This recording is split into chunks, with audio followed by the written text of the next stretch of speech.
Hello friends, welcome to study with Kashi. तो friends, आज की इस वीडियो में हम क्लास 12 फिजिक्स के 3 नंबर वाले महत्वपूर्ण प्रश्नों को करने वाले हैं। तो चलिए फ्रेंड्स, हम अपनी वीडियो को स्टार्ट करते हैं। देखिए, इसमें हमारा पहला क्वेश्चन है, अनुनादी परिपथ किसे कहते हैं? एलसीआर श्रेणी। अनुनादी परिपथ के लिए आवर्ती का व्यंजक प्राप्त कीजिए। तो हम सबसे पहले क्या काम करेंगे? सबसे पहले हम यहाँ पर अनुनादी परिपथ लिखेंगे। उसके बाद हम यहाँ पर अनुनादी परिपथ के बारे में बताएंगे। तो देखिए, अब हम लिखते हैं अनुनादी परिपथ। जब किसी एलसीआर परिपथ में प्रेरण प्रतिघात धारित्य प्रतिघात के बराबर होता है तो वह परिपथ अनुनादी परिपथ कहलाता है। तो आपको पता होना चाहिए कि जब किसी परिपथ में एलसीआर परिपथ प्रेरण प्रतिघात और धारित्य प्रतिघात क्या होते हैं? बराबर होते हैं, तो वह परिपथ अनुनादी परिपथ कहलाता है। अब देखिए, क्वेश्चन में हमसे पूछा गया था एलसीआर श्रेणी अनुनादी परिपथ के लिए आवर्ती का व्यंजक प्राप्त कीजिए। तो हम यहाँ पर ब्लैक पेन से हेडिंग डालेंगे और लिखेंगे एलसीआर परिपथ में अनुनाद की स्थिति में। अब देखिए, अभी हमने क्या देखा है? अभी हमने ऊपर देखा है कि अनुनादी परिपथ क्या होता है? ये प्रेरण प्रतिघात और धारित्य प्रतिघात की क्या होता है? बराबर होता है। तो देखिए, हम यहाँ पर लिखेंगे प्रेरण प्रतिघात बराबर धारित्य प्रतिघात। अब देखिए, हम सभी जानते हैं प्रेरण प्रतिघात क्या होता है? एक्सएल। और बात करें धारित्य प्रतिघात की तो ये होता है एक्ससी। अब देखिए, ये किसके बराबर हो जाएगा? ओमेगा एल के बराबर होता है। इसी प्रकार एक्ससी किसके बराबर हो जाएगा? ओमेगा 1 ओमेगा सी के बराबर होता है। तो यहाँ पर देखिए, यहाँ पर हमने क्या किया है? यहाँ पर हमने इसकी क्रॉस मल्टीप्लाई कर दी। तो जब हमने इसकी क्रॉस मल्टीप्लाई कर दी तो हमने इसके नीचे 1 मान लिया। तो ये जो ओमेगा था ये इस ओमेगा के साथ चला जाएगा, तो यहाँ पर बन जाएगा ओमेगा स्क्वायर। इसी प्रकार देखिए, ये जो एल था ये क्या हो जाएगा? ये नीचे आ जाएगा, यानी कि यहाँ पर आ जाएगा। तो यानी कि यहाँ पर हमारा बनकर तैयार हुआ है omega square is equal to 1/LC। अब देखिए, हम यहाँ पर लिखेंगे omega is equal to 1/√LC। तो देखिए, हम सभी जानते हैं ओमेगा इज इक्वल टू क्या होता है? 2πf के बराबर होता है। तो देखिए, हम यहाँ पर ओमेगा की जगह ये भी लिख सकते हैं ना, 2πf is equal to 1/√LC। अब हमें क्या निकालना था? हमें निकालना था अनुनादी परिपथ के लिए आवर्ती का व्यंजक। तो हम यहाँ पर क्या करेंगे? हम यहाँ पर f तो छोड़ देंगे, बाकी जो 2π होगा वो बराबर के दूसरी तरफ लेकर आ जाएंगे। तो ये हमारा बनकर तैयार हो जाएगा f is equal to 1/2π√LC। तो यही हमारा एलसीआर श्रेणी अनुनादी परिपथ के लिए आवर्ती का व्यंजक है। तो फ्रेंड्स, अगर आप चाहे तो इसका स्क्रीनशॉट भी ले सकते हैं। अब देखिए, अब चलते हैं अगले क्वेश्चन की तरफ, जो कि है हमारा। तो देखिए, हमारा अगला क्वेश्चन है विद्युत चुंबकीय तरंगों के प्रमुख गुण लिखिए। तो हमें यहाँ पर क्या करना है? हमें यहाँ पर विद्युत चुंबकीय तरंगों के प्रमुख गुण लिखने हैं। तो हम यहाँ पर लिखते हैं विद्युत चुंबकीय तरंगों के निम्नलिखित गुण हैं। फर्स्ट है इसमें विद्युत चुंबकीय तरंगे त्वरित आवेश द्वारा उत्पन्न होती हैं। क्या होती है? जो विद्युत चुंबकीय तरंगे होती हैं वो त्वरित आवेश द्वारा उत्पन्न होती हैं।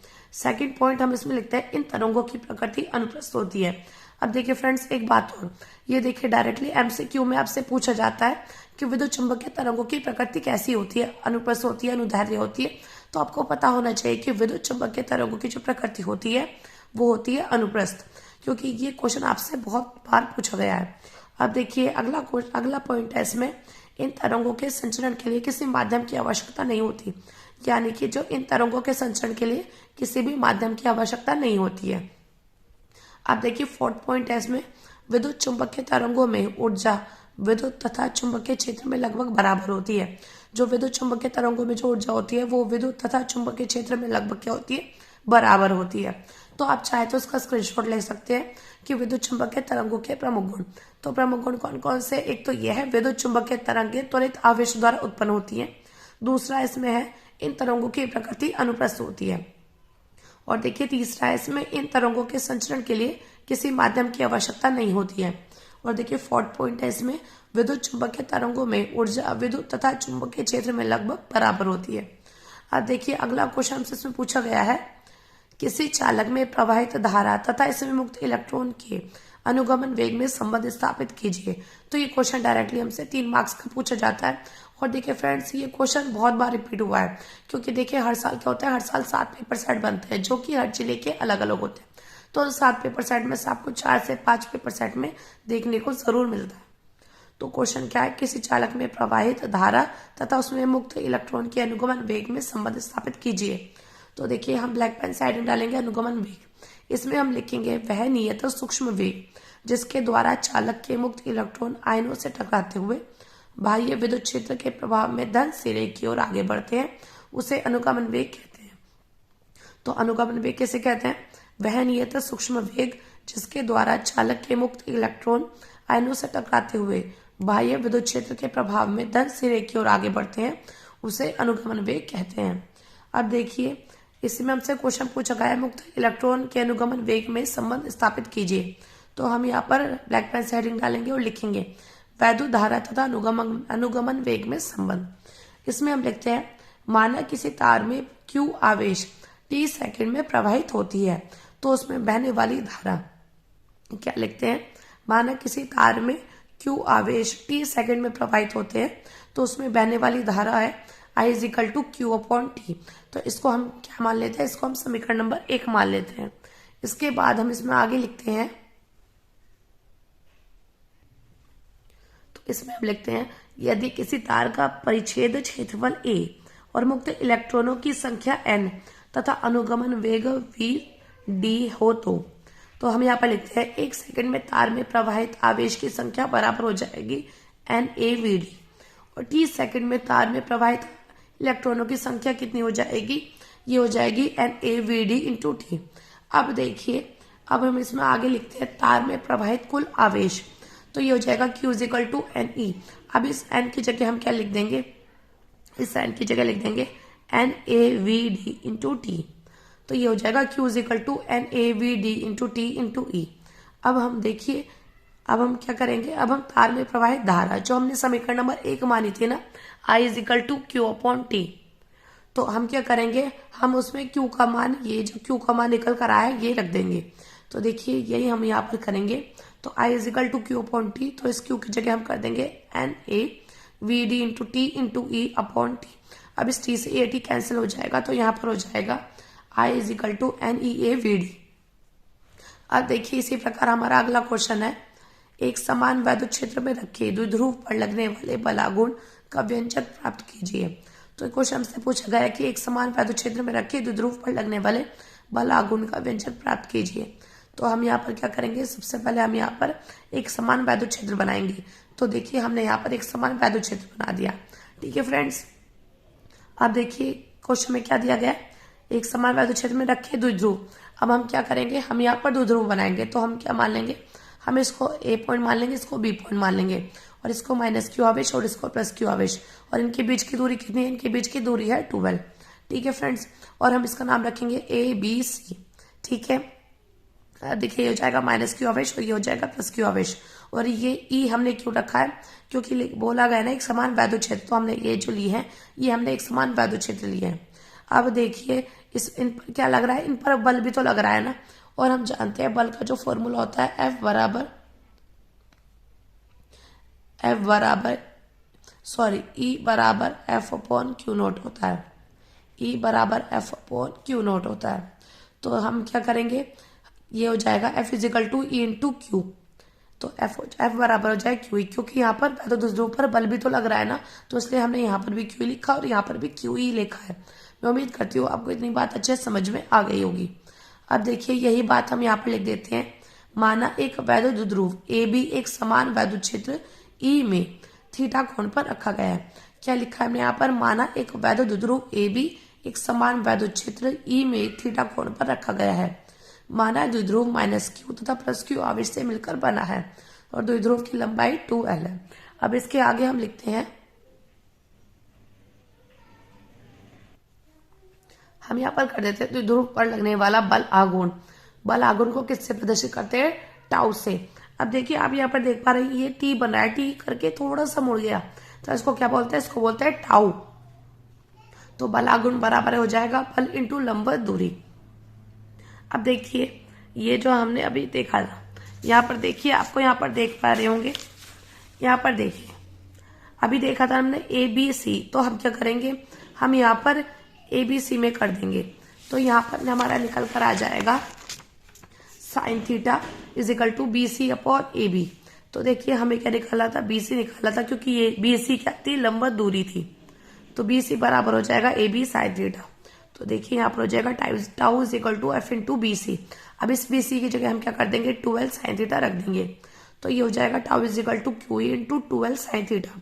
और देखिए हम सभी जानते हैं, हम जानते हैं कि P के बराबर क्या होता है, P इज इक्वल टू होता है Q इंटू 12 के। ये बात तो हम सभी जानते हैं। तो इसलिए हम क्या करेंगे, Q को एक जगह रख देंगे, 12 को एक जगह रख देंगे, और E साइन थीटा आ जाएगा यहाँ पर। तो देखिए किसके बराबर है, ये हमारा P के बराबर। तो हो जाएगा tau is equal to P sine theta. तो फ्रेंड्स यही हमारा एक समान वैद्युत क्षेत्र में रखे द्विध्रुव पर लगने वाले बल आघूर्ण का व्यंजक निकल कर आ गया है। और देखिए फ्रेंड्स ये मोस्ट इंपोर्टेंट है और हर साल पूछा जाता है। अब देखिए अगला मोस्ट इंपोर्टेंट क्वेश्चन है जो कि हर साल पूछा जाता है। समांतर प्लेट संधारित्र की धारिता पर क्या प्रभाव पड़ता है जब प्लेटों के बीच की दूरी दोगुनी कर दी जाए और प्लेटों का क्षेत्रफल आधा कर दिया जाए और प्लेटों के बीच परावैद्युत माध्यम भर दिया जाए। तो देखिए मोस्ट इंपोर्टेंट क्वेश्चन है, डायरेक्टली हमसे देखिए पिछले 2-3 साल से हमसे पूछा ही जा रहा है। तो इस बार भी आने के इसके पूरे चांस है। तो सबसे पहले हमें पता होना चाहिए समांतर प्लेट संधारित्र की धारिता का सूत्र क्या होता है। तो समांतर प्लेट संधारित्र की धारिता का सूत्र होता है C is equal to epsilon naught into A upon D। क्या होता है समांतर प्लेट संधारित्र की धारिता का सूत्र, C is equal to epsilon naught into A upon D। ये हमारा समांतर प्लेट संधारित्र की धारिता का सूत्र होता है। तो देखिए सबसे पहले हमसे क्या बोला गया, इसमें फर्स्ट पॉइंट में बोला गया प्लेटों के बीच की दूरी दोगुनी कर दी जाए। तो देखिए दूरी क्या होती है, D होती है।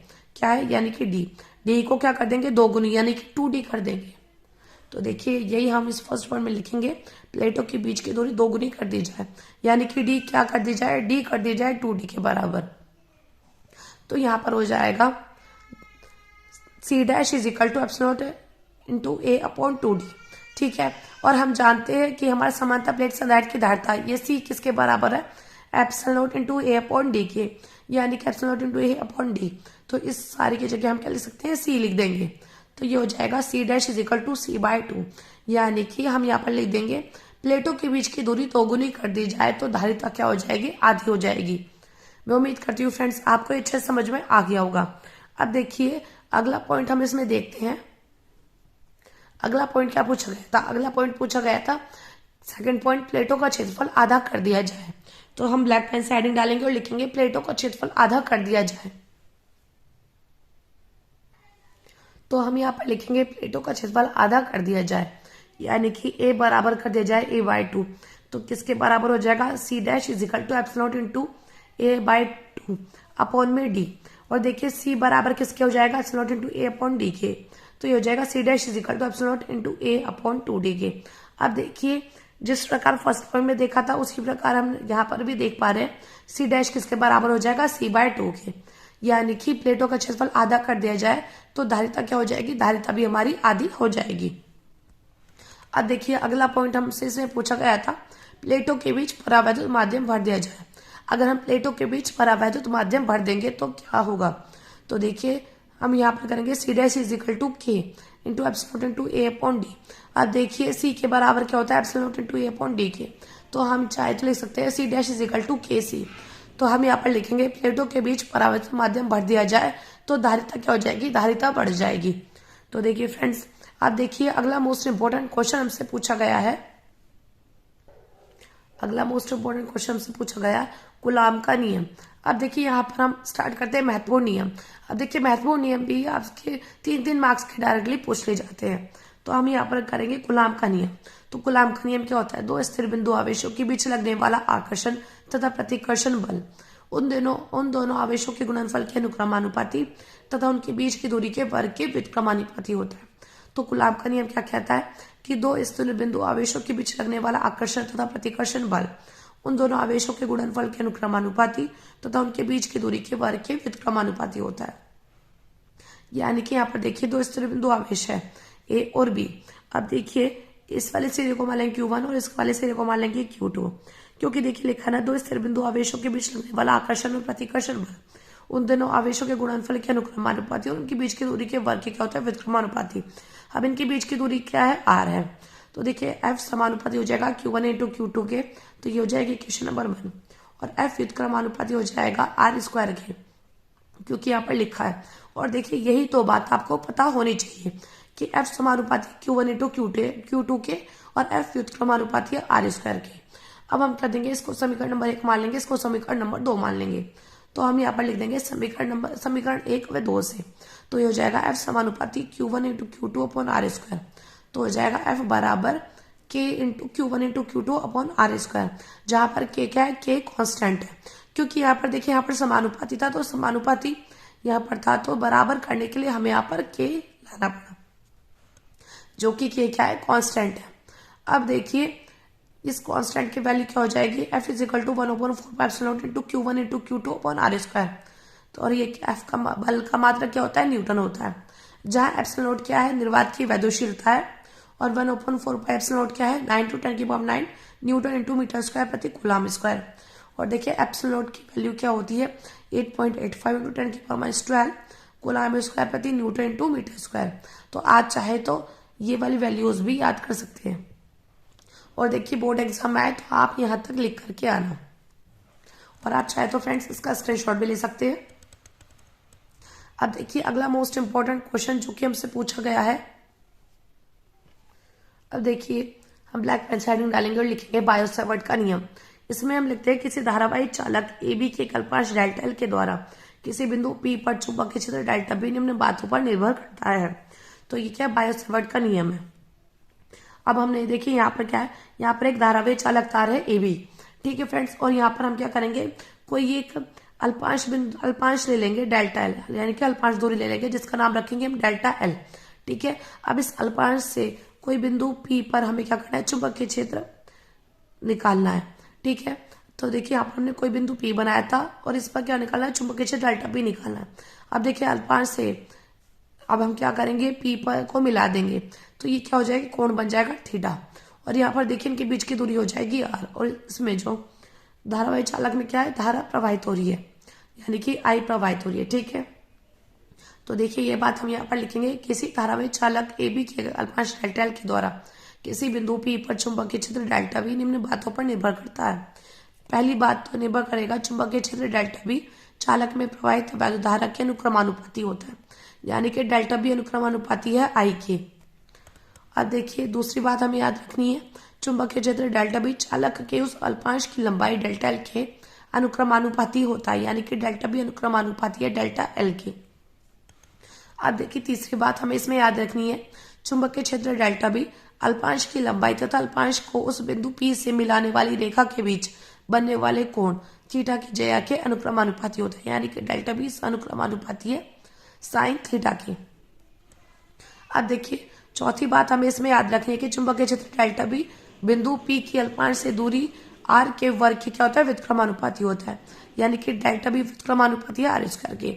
या आपने इसमें एक बात नोटिस करी है क्या, कि इसमें देखिए डेल्टा बी समानुपाती है आई के, डेल्टा बी समानुपाती है डेल्टा एल के, और डेल्टा बी समानुपाती है साइन थीटा के। लेकिन देखिए यहाँ पर दूरी क्या है, वर्ग के व्युत्क्रमानुपाती है। तो देखिए हम क्या करेंगे, इन चारों को मिला देंगे, तो ये हो जाएगा डेल्टा बी समानुपाती I into delta L into sine theta upon में आर स्क्वायर। तो ये हो जाएगा delta B is equal to mu naught upon 4 into I into delta L sine theta upon R square. तो यही देखिए यही हमारा बायो सेवर्ट का नियम है, जो कि मोस्ट इंपॉर्टेंट है और हर साल 3 मार्क्स का पूछा जाता है। देखिए फ्रेंड्स मोस्ट इंपॉर्टेंट है। अब देखिए अगला क्वेश्चन है हमारा, अगला क्वेश्चन है किरचॉफ का नियम। तो देखिए किरचॉफ ने 2 नियम दिए थे। पहला नियम जिसको हम धारा का नियम या संधि का नियम भी बोल देते हैं, और दूसरा नियम है हमारा वोल्टा का नियम, या जिसे हम बर्नौली का नियम भी बोल देते हैं। तो देखिए हम यहाँ पर लिखते हैं प्रथम नियम, जिसको हम धारा का नियम संधि का नियम भी बोल देते हैं। तो देखिए हम यहाँ पर लिखते हैं, किसी संधि पर मिलने वाली समस्त धाराओं का बीजगणित योग 0 होता है।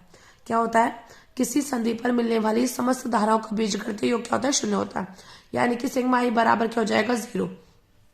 अब यहाँ पर देखिए कोई हमने बिंदु मान लिया ओ, ठीक है। अब इसमें क्या है, इसमें धारा यहाँ पर आ रही है, यहाँ पर आ रही है, यहाँ पर आ रही है।